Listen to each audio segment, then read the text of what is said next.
My cousin tried to ruin my graduation by staging a fake engagement, so I made sure her secret sugar daddy showed up to congratulate the happy couple.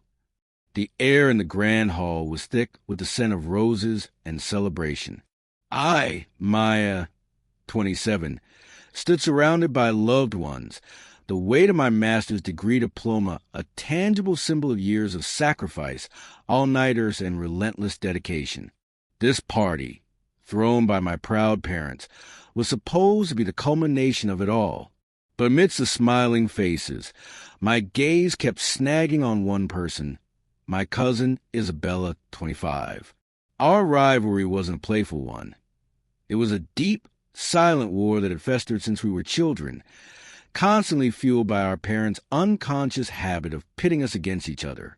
She was a sparkling, charismatic one, and I was a diligent, sensible one. A milestone of mine was never just my own. It was a battlefield for her to conquer. The first crack in my perfect day appeared a week prior. Clara, the incredibly professional and kind-hearted event planner my parents had hired, called me, her voice laced with confusion and concern. She relayed a bizarre request from Isabella. My cousin had contacted her, claiming that I wanted to surprise my long-term boyfriend, Daniel, with a fake, theatrical engagement proposal during the dessert service. Isabella, playing the helpful relative, had supposedly taken upon herself to arrange for a specific, ostentatiously large ring to be presented on a silver platter. The kicker? She had offered Clara a significant cash bonus, twice her original fee, to keep this a secret from me, insisting it was all part of my grand, romantic plan. Clara's integrity was my saving grace. She found the entire request off-key and decided to verify it with me directly. As she described the gaudy ring details and Isabella's insistence on secrecy, the puzzle pieces snapped into place with sickening clarity. This was Isabella's masterpiece in the making. She wasn't just going to attend my celebration. She was going to commandeer it, using a lie to paint herself as the blushing bride-to-be, if only for a moment, and redirect all the attention and applause onto herself. The fury that washed over me was so intense it felt cold. I could have simply disinvited her, but that felt too clean, too easy. The sheer, calculated audacity of her plan, to turn my hard-earned triumph into a personal stage, demanded a more profound response. I wouldn't just stop the show. I would rewrite the script entirely and cast her in a role she never intended to play. I had been sitting on a piece of damaging information for years, a secret I had never intended to use.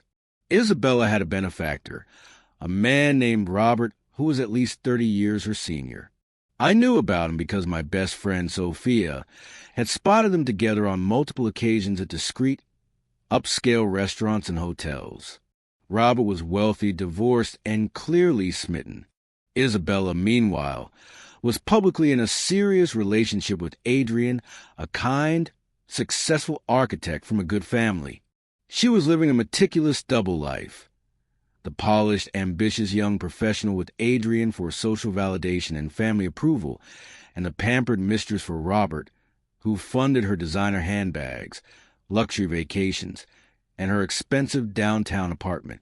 I had always viewed it with a sort of detached disgust, but it was her life, her mess. I never dreamed of interfering, until she decided to drag her mess into my world. Summoning every ounce of my courage, I found Robert's business contact information online. The phone call was one of the most awkward experiences of my life. I introduced myself as Isabella's cousin and laid out the situation plainly, my voice shaking slightly. I told him about my graduation and about Isabella's plan to stage a fake engagement to Adrian at my party. I explained that while she was publicly his girlfriend, she was privately involved with him, Robert, and had been for over 3 years. I expected denial, anger, disbelief. Instead, there was a long, heavy silence on the other end of the line. "I see," he finally said, his voice weary, devoid of surprise. The pieces are starting to fit together now. She's been increasingly distant these past few months, always with new excuse. And she was always very careful to never let me meet this friend Adrian. He sounded not just like a jilted lover, but like a man who had finally had a nagging suspicion confirmed. I took a deep breath and extended the invitation.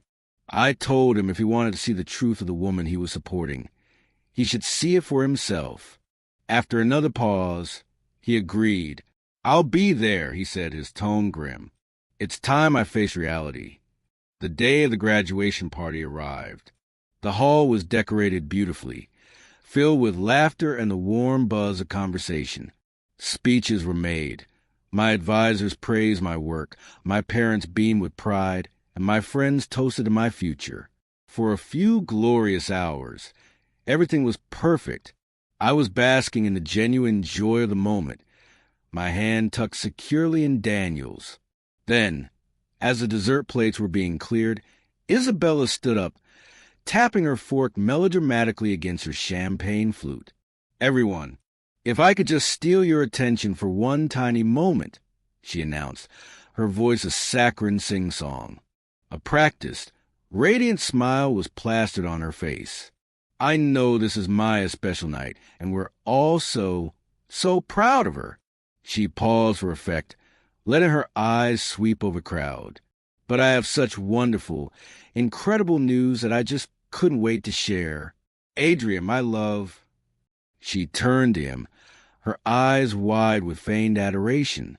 Adrian, who had been enjoying his cake, looked up, his face a blank slate of confusion. "We're taking the next step in our journey together."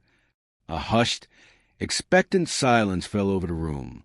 My parents' polite smiles were strained, their eyes flicking to me in confusion.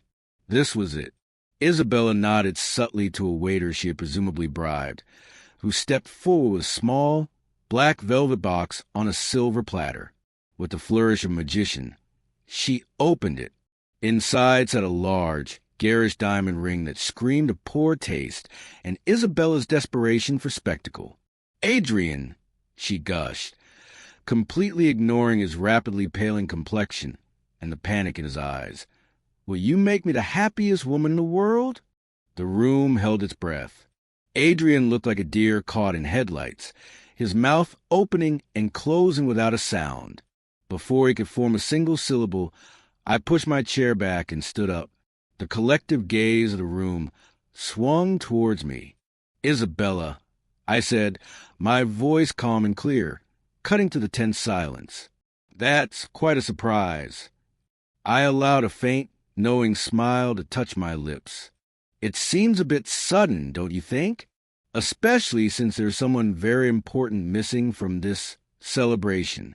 Someone who I'm sure will want to congratulate you in person. After all, he's been such a significant part of your life." That was the cue. The double doors at the far end of the hall, which led to the garden terrace, swung open. And there he was, Robert. He looked every bit the successful, distinguished man he was, dressed in an impeccably tailored charcoal gray suit. He walked in with quiet authority that immediately commanded attention.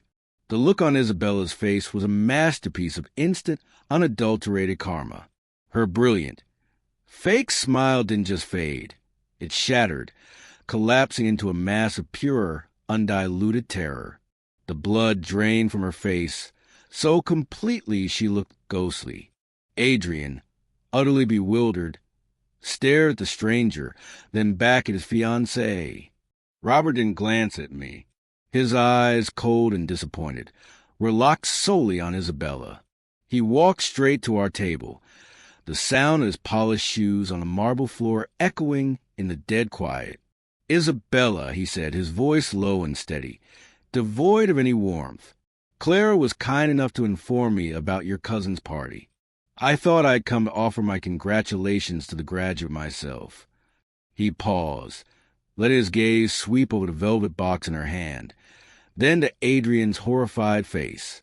"But it seems I've walked on another one of your elaborate performances." He then turned fully to Adrian, who flinched under his gaze. And you must be Adrian. My name is Robert. I've been financially supporting Isabella's rather expensive lifestyle for the past 3 years. She led me to believe you were merely a colleague, a friend from work she occasionally had to tolerate for appearances. The silence that followed was absolute, a vacuum of sound that lasted for a full 3 seconds before the room erupted into chaos. Adrian shot up from his chair, so fast it toppled over backwards with a loud clatter. "What is he talking about, Isabella?" he demanded, his voice cracking with a mixture of fury and hurt. "Sponsoring? 3 years." Isabella was stammering, trying to form words, but only choked. Incoherent sounds escaped her lips. She looked like a cornered animal. Robert observed her pathetic display with a mix of pity and final disgust. "I believe I've seen everything I need to see," he stated flatly. He then turned to me, and for the first time his expression softened marginally. He gave me a small, respectful nod. "Congratulations on your achievement, Maya. You've clearly earned this through your own merit." And with that, he turned on his heel and walked out of the hall, leaving a tsunami of devastation in his wake. The aftermath was brutal and loud.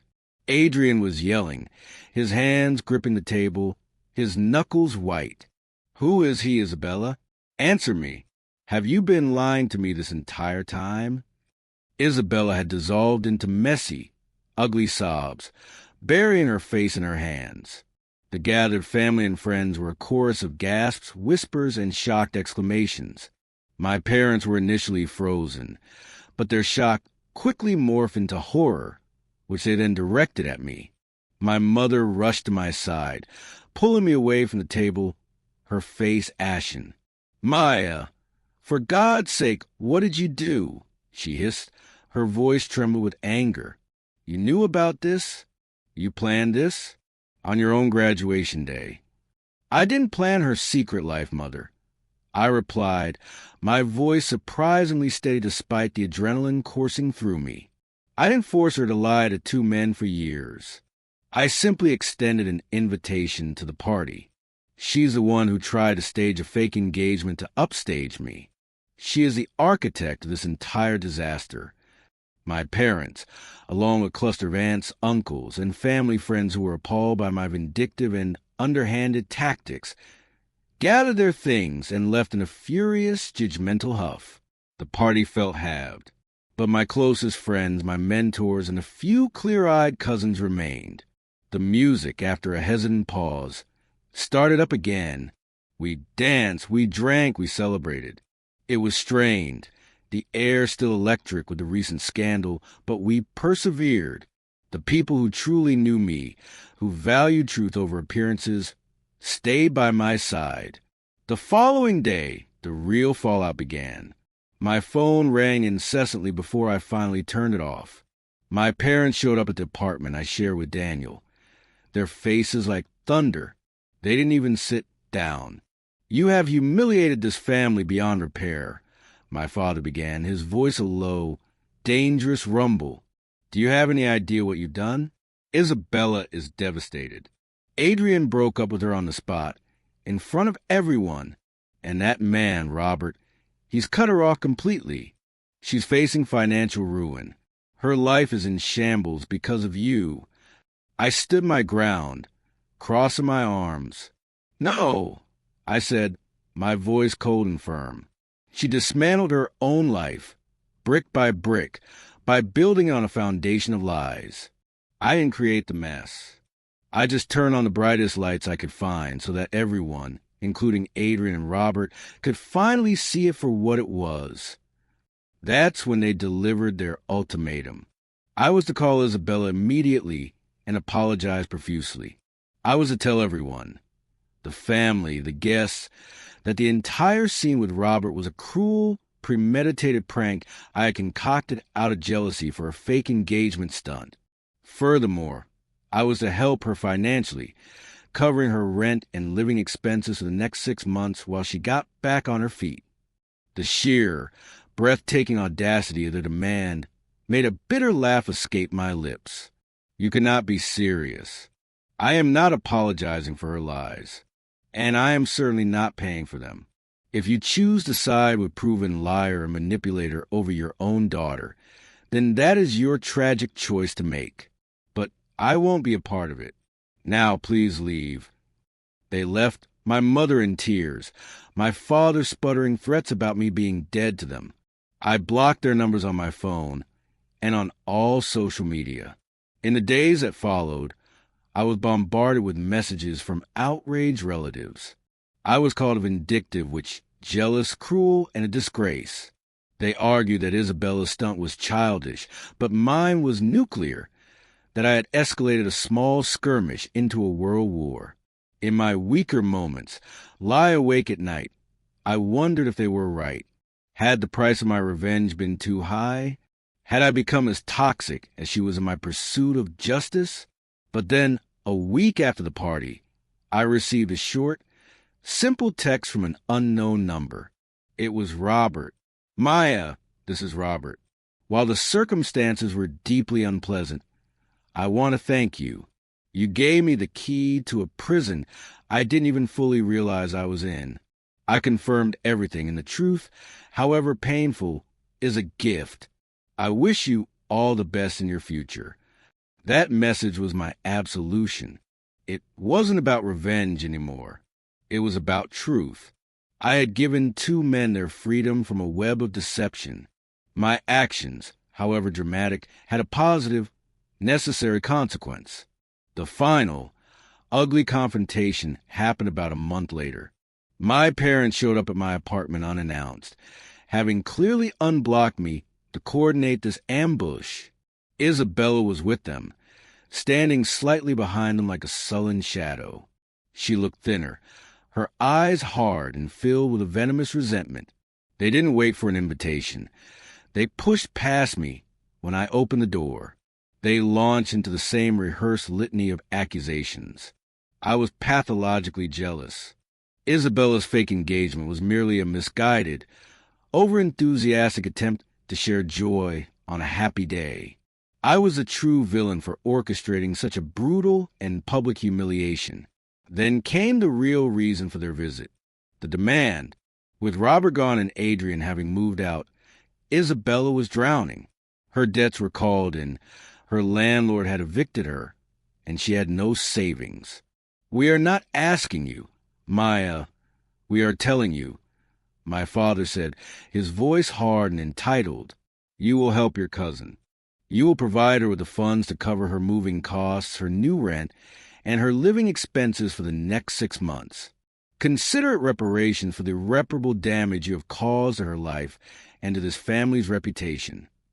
Isabella finally stepped forward, her eyes locking with mine. You owe me this, she spat, her voice trembling with rage. You systematically destroyed everything I had. You owe me.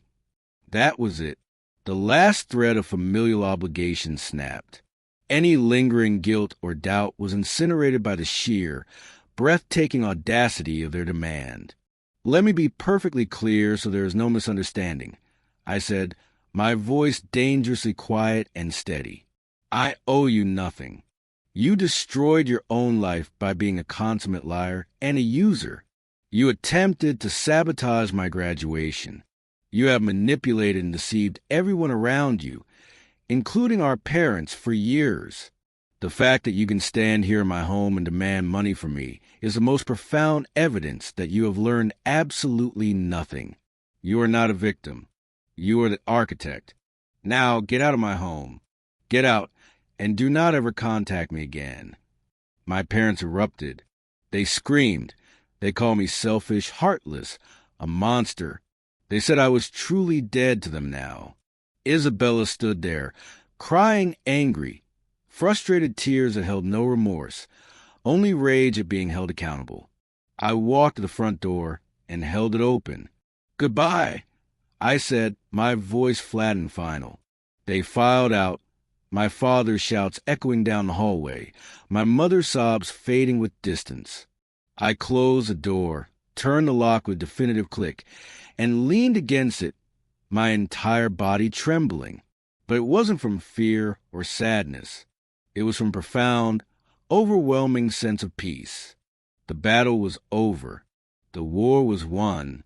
The toxic, suffocating tie that had bound me to them was finally, irrevocably severed. Daniel came out of the bedroom and wrapped his arms around me, holding me tightly. "You did the right thing," he whispered into my ear. "You were so incredibly brave. You stood up for yourself in a way few people ever do." I knew he was right. I had lost my birth family. But the truth was, I had lost them a long time ago to Isabella's manipulative spell. What I had gained was far more valuable. My integrity, my self-respect, my peace of mind, and a future built on honesty with a man who loved me for who I was. We heard through mutual acquaintances a few months later that Isabella had been forced to move to a different city to live with a distant, sympathetic aunt, her life and social reputation in complete tatters. My parents never attempted to reach out again. Daniel and I focused on building our life together, our home filled with the laughter of friends who had become our true, chosen family. The price for living in truth had been exorbitantly high, but the freedom and peace it purchased were worth every single moment of the heartache.